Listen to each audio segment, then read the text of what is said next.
These questions has been asked for many generations, and the new generation asks it again.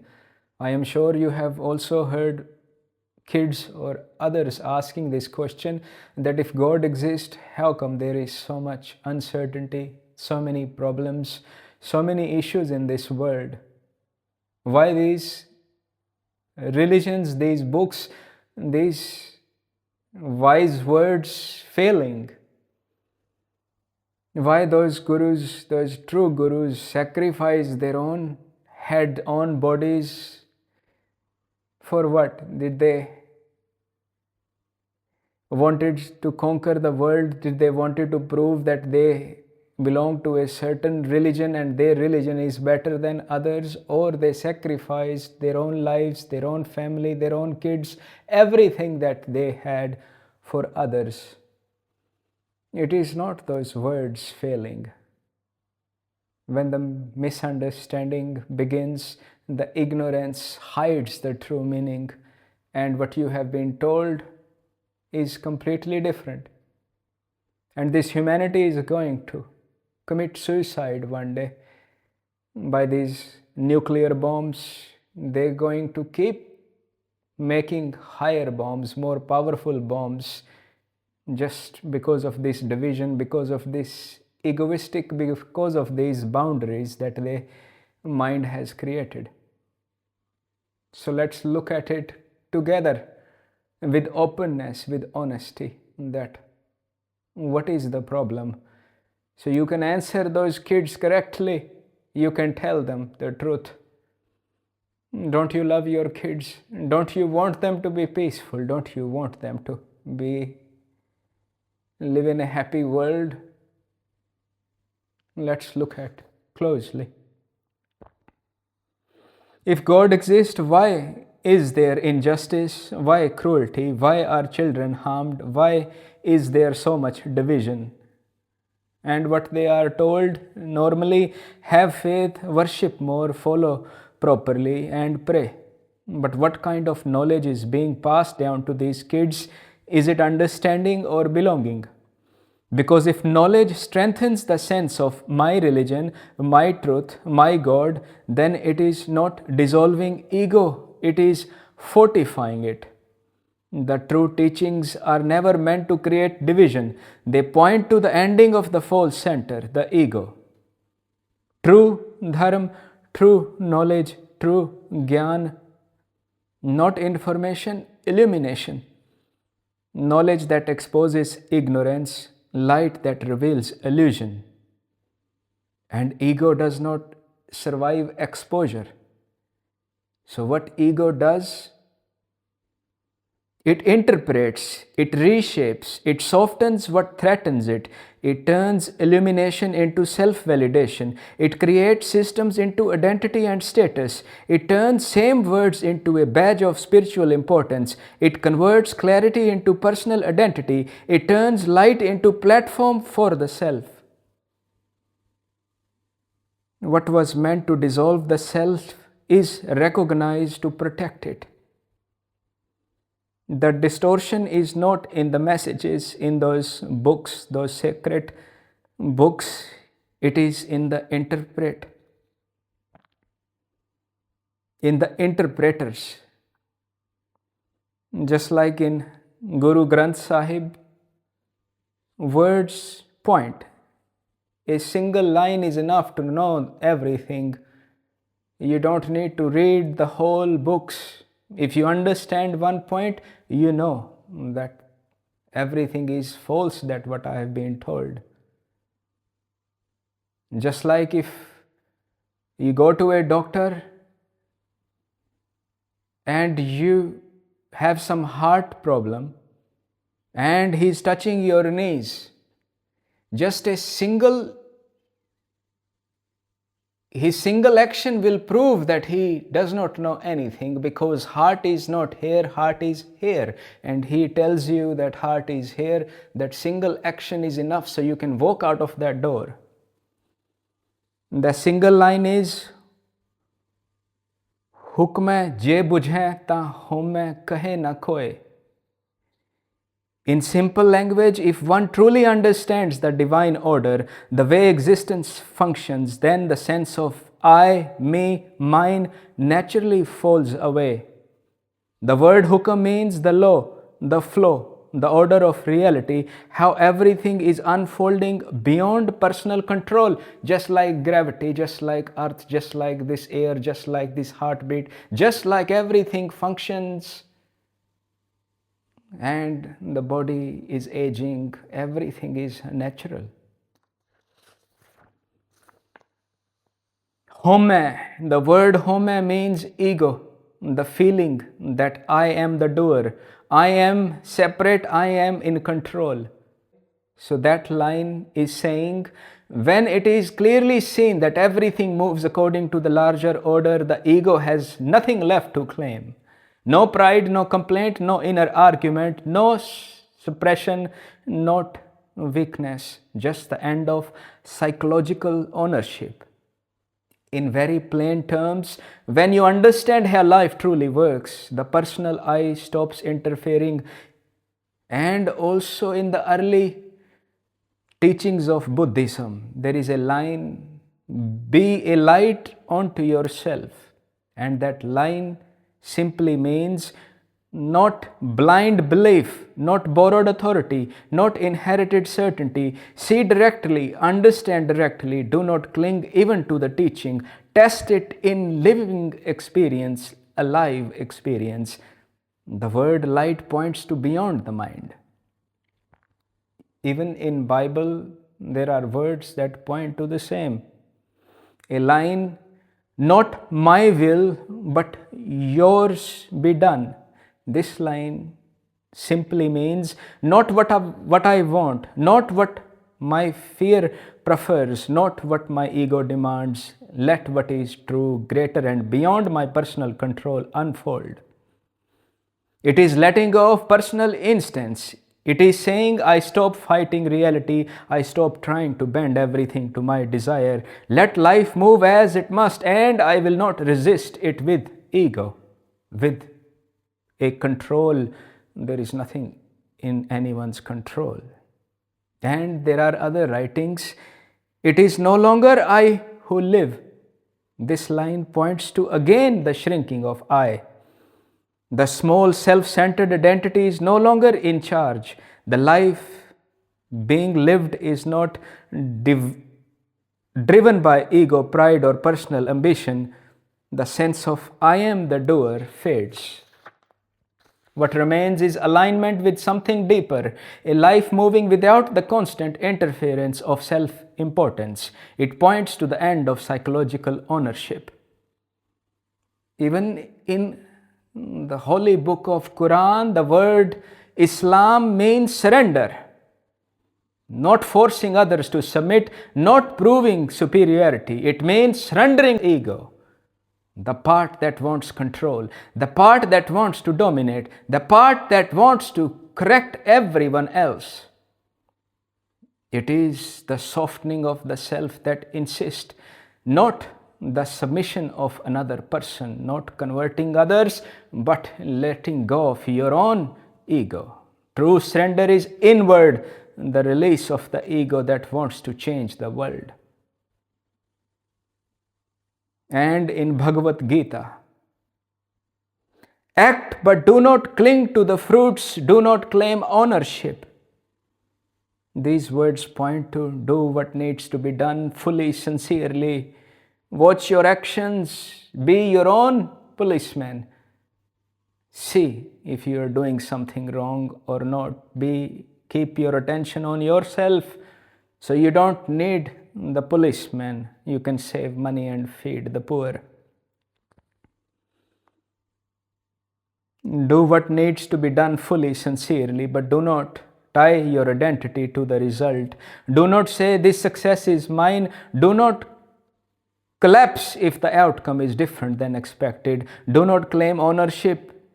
Means you participate in action, but you are not ultimate controller of outcome. The ego wants credit. The ego fears failure. Action remains. Psychological attachment falls away. that psychological is the mind. And from teaching, there is a line: the sage does not force, yet nothing is left untouched. That line means there is action but no struggle behind it. Nothing is pushed through ego, nothing is manipulated for personal gain. When action is aligned with the natural flow of life, it becomes effortless because there is no inner resistance, no insistence, no personal agenda and strategy. When there is no forcing, everything that needs to happen happens. Different cultures, different languages, but one direction. Less ego, less me, less division. So, what happened? Are they dividing or are they pointing? All of these that now are fighting, pointing to something completely different. Appearance replaced understanding. Now religion is clothing, hair length, symbols, buildings, labels. If you dress this way, you belong here. If you pray this way, you are correct. But clarity has nothing to do with appearance. The original teaching was psychological, to see the conditioning, to dissolve the walls of identity. Instead, identity hardened. And once identity hardens, division begins. Where there is division, there is comparison. Where there is comparison, there is competition. Where there is competition, there is conflict. Then this question naturally arises: why is there is no peace? Not those words failed. They have been misinterpreted, now designed into different religions. Those religions now are different groups fighting with each other.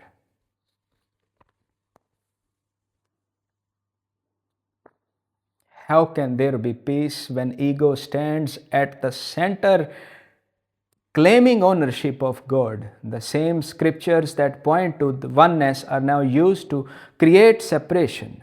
The misunderstanding is natural. Words are limited, but when words become identity, they stop pointing. You cannot change everyone's conditioning. You cannot correct everyone's interpretation, but you can look within. Only you can see that this is what I've been told. When the clarity comes, you don't go and change people. You see that change needs to happen here. It's like you are a member of those 10 people that are fighting, and if you walk out of that fight, at least there is less problem there.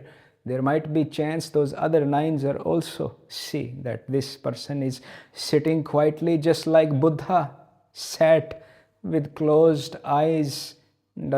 That's what it means, that your attention is not everyone, changing everyone else, telling that you should dress this way, this is, we are this, you are this. Just surrendering. But you can look within. If you see directly, not through label, not through inheritance, that life is one movement, that the I is psychological construct, then something shifts. When ego quiets, there is no one left to defend. When there is no one defending, there is no attack. From that clarity, love is not effort, peace is not ideology, it is natural. Love, no difference, no worries what people are wearing, they are just clothes. If there is hair here, no hair here, it does not change. The reality does not change anything. Their essence is the same. It is the ego that claims that I am wearing like this, look at me, I become the holy person now. See the game. Then the words you speak do not divide. They do not compete, they do not convert, they simply reflect understanding. The message was always the same, and the message is still the same. It may be changed again, misinterpreted, twisted, because when truth passes through ego, it becomes identity. And until that is seen, the game continues.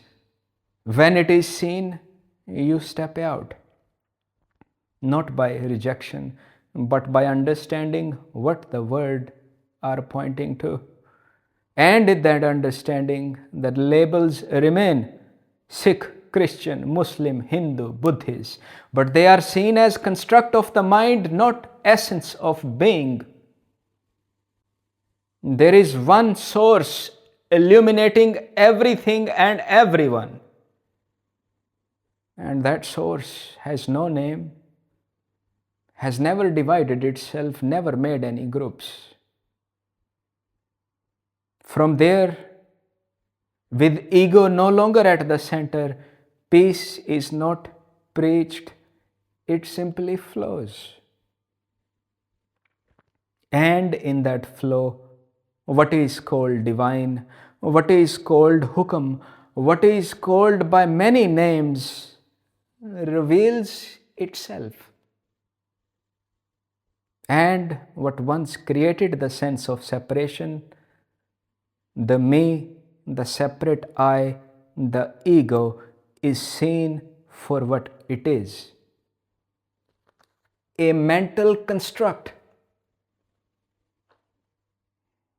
And God is not elsewhere. When attention turns inward, it is not something, it is not a body, it is not how the mind sees things. Then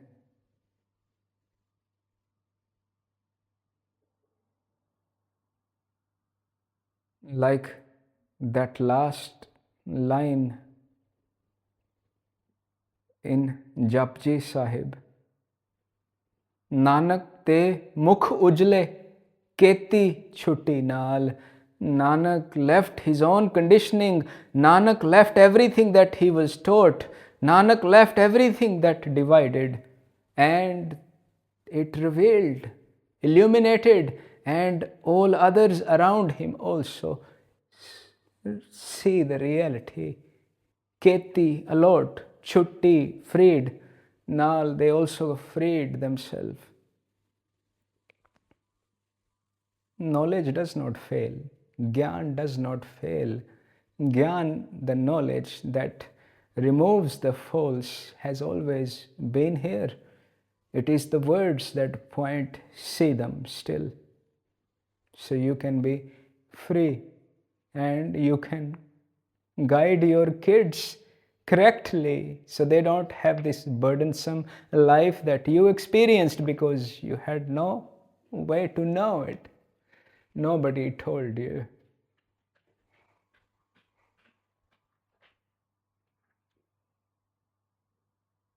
Not your fault. It is no one's fault. But now see it so you can. When the ego surrenders, then the love is shared from that same divinity, from that sameness. Then there is no fight. You don't debate. You don't go to these institutions. Feeding is not enough. Even this nature is feeding everyone. How many sea creatures are in the sea? Are they need langar? They need food. The nature feeds everyone. But there is this egoistic that I feed others. I give money, donate. See the game. Birds, who feeds them? Who holds you? Who is giving this breath? If there is no space, how can you survive? If there is no rotation of the earth, what happens? Come on. You are intelligent. Maybe you have studied many books. You go to schools. This is simple, not complicated. It is so simple. That's why the mind, the ego, the complication, it won't complicate life. No. When Buddha sat There is no complication. He does not need any books anymore. And when you see that this is the way within, the light is shining, breath is coming, the heart is beating before it's too late. See it. Know yourself. Know divinity, not someone separate.